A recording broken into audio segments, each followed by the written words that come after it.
Now, sometimes a brand name becomes so huge, it actually becomes synonymous with the product itself. Think about Hoover, for example, or Tupperware.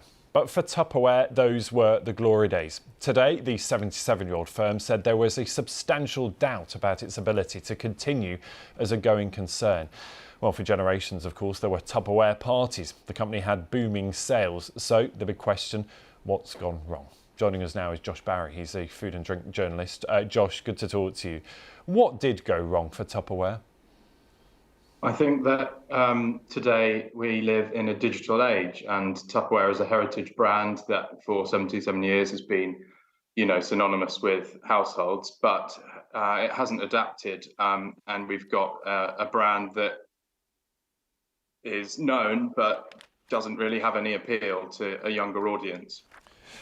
You say it's a heritage brand, and it strikes me that when it comes to something like branding, that's quite a good thing to have. But are you suggesting it's failed to reinvent itself for the new way that we live? Well, the last Tupperware party held in the UK took place in 2003, and that was when it had a sales force of about 1,500 people here in the UK. That's a long time ago, and that has always been its business model. It doesn't really have a face on social media. Instagram, there's no Tupperware UK. There's one in India, but that's only got about 50,000 followers. And younger people, they buy things online. That's how they connect with a brand. That's how they learn about new products. Everything's online. And Tupperware, as known as it is, hasn't really moved forward, and it's become quite a staid company. Yeah, and one would also assume, and we've been talking about this in the newsroom today, that a lot of people might be ordering things like deliveries, takeaways. They come pre-packaged in their own Tupperware, don't they? In a plastic pot of some sort that you probably end up reusing.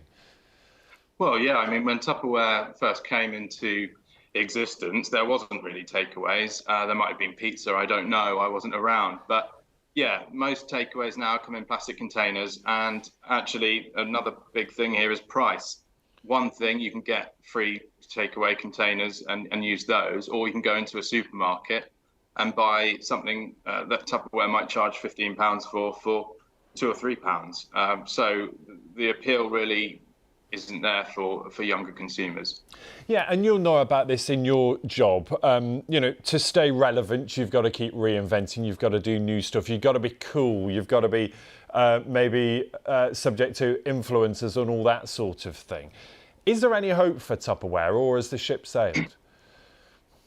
Well, I'd hope so, because, it's been known for so long.